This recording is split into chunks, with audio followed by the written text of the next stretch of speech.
Halo adik-adik, pada pembelajaran jarak jauh kali ini kita akan membahas harmonisasi hak dan kewajiban asasi manusia dalam perspektif Pancasila. Jangan lupa adik-adik untuk selalu jaga kesehatan dan patuhi protokol kesehatan.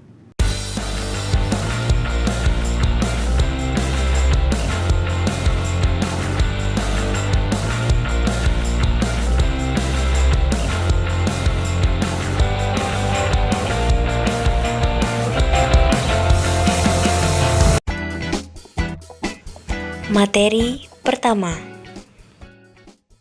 makna hak dan kewajiban asasi manusia. Sebelum kita memahami maknanya, kita harus mengetahui apa itu hak dan apa itu kewajiban. Hak merupakan sesuatu yang kita terima, sedangkan kewajiban itu sesuatu yang kita berikan. Nah, jika kalian sudah paham, mari kita mulai memahami makna hak dan kewajiban. Hak asasi manusia merupakan hak-hak dasar yang dimiliki manusia dari Tuhan Yang Maha Esa sejak berada di dalam kandungan dan setelah lahir ke dunia sepanjang hayat kita. Ini merupakan kodrat manusia yang berlaku secara universal dan diakui oleh semua orang. Sedangkan kewajiban asasi manusia adalah kewajiban pokok atau dasar yang melekat pada setiap manusia sebagai konsekuensi dari adanya HAM.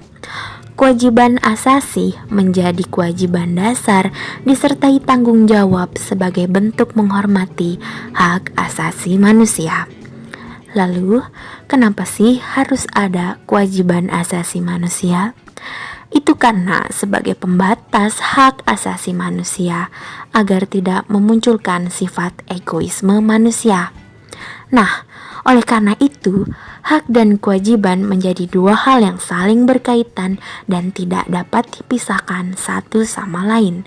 Karena jika keduanya berjalan dengan tidak seimbang, maka akan terjadi pelanggaran HAM. Adapun peraturan perundang-undangan yang mengatur hak dan kewajiban asasi manusia, di antaranya Undang-Undang Dasar Republik Indonesia tahun 1945 pasal 28A hingga 28J. Ketetapan MPR nomor 17/MPR/1998 tentang hak asasi manusia. Di dalam tab MPR tersebut terdapat Piagam Hak Asasi Manusia Indonesia.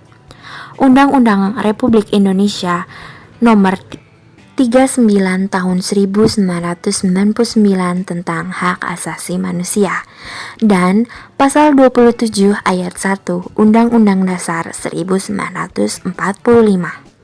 Nah, hak-hak yang diatur dalam perundang-undangan tadi meliputi hak untuk hidup, berkeluarga, mengembangkan diri, memperoleh keadilan, hak kemerdekaan, hak berkomunikasi, hak atas keamanan dan kesejahteraan. Selanjutnya, memasuki materi substansi hak dan kewajiban asasi manusia dalam perspektif Pancasila. Terdapat 3 nilai dalam Pancasila: nilai dasar, nilai instrumental, dan nilai praksis.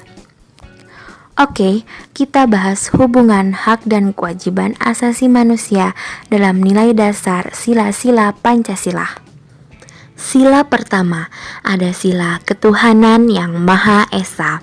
Memiliki nilai dasar, menjamin hak kemerdekaan untuk memeluk agama, melaksanakan ibadah, dan bertanggung jawab menghormati perbedaan agama.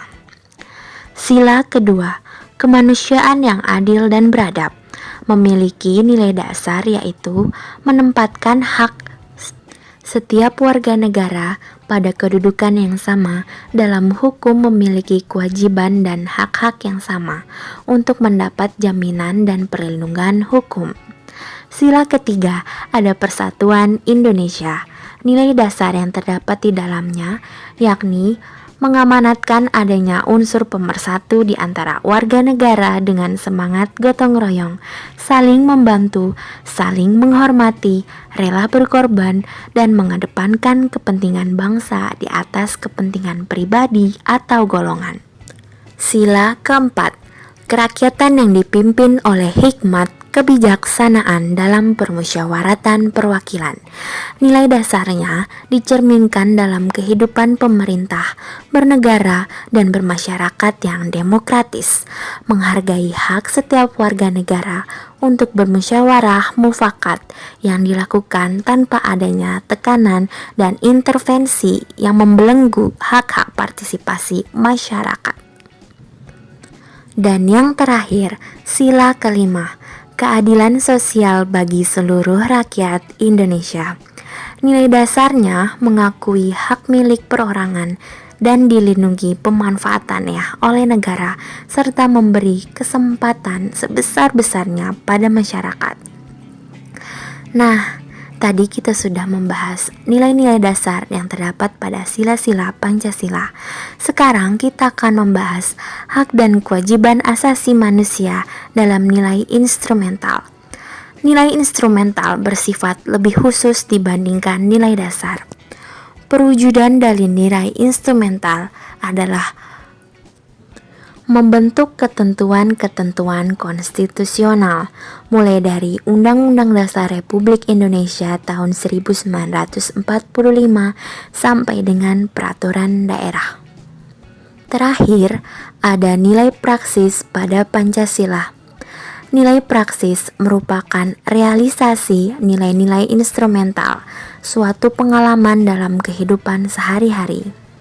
Hak asasi manusia dalam nilai praksis Pancasila dapat terwujud apabila nilai-nilai dasar dan instrumental itu dapat dilaksanakan dalam kehidupan sehari-hari oleh seluruh warga negara.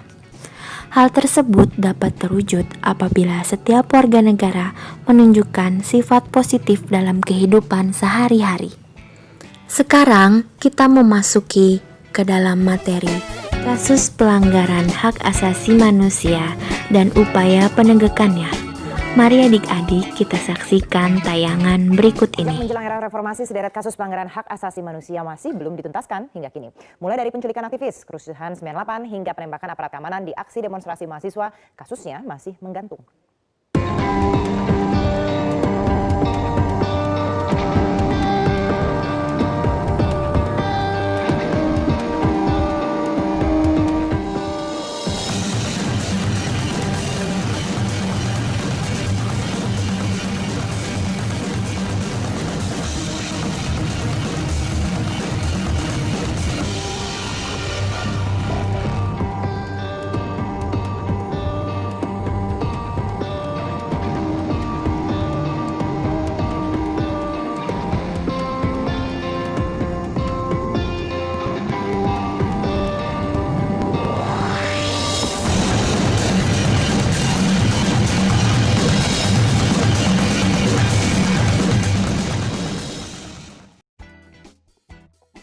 Setelah kita menyaksikan kasus-kasus pelanggaran HAM pada tayangan barusan, kira-kira apa sih penyebab terjadinya pelanggaran hak asasi manusia?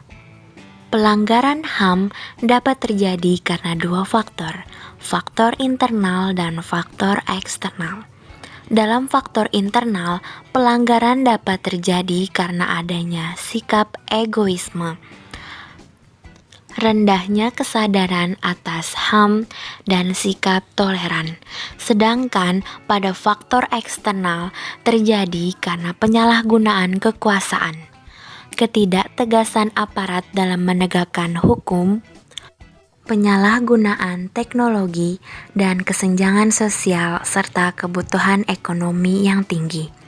Lalu, upaya yang harus kita lakukan dalam penegakan HAM diantaranya supremasi hukum dan demokrasi hukum harus ditegakkan. Mengoptimalkan peran lembaga pemerhati HAM seperti Komnas HAM, KPAI, dan lembaga pemerhati HAM yang lain. Meningkatkan kualitas pelayanan publik dan meningkatkan kerjasama yang harmonis antar kelompok atau golongan. Nah, adik-adik, itulah materi-materi pada bab pertama. Untuk melihat kemampuan kalian dalam memahami materi ini, kakak akan memberikan tugas kepada kalian yang terdiri dari tugas kelompok dan tugas mandiri. Berikut adalah tugasnya.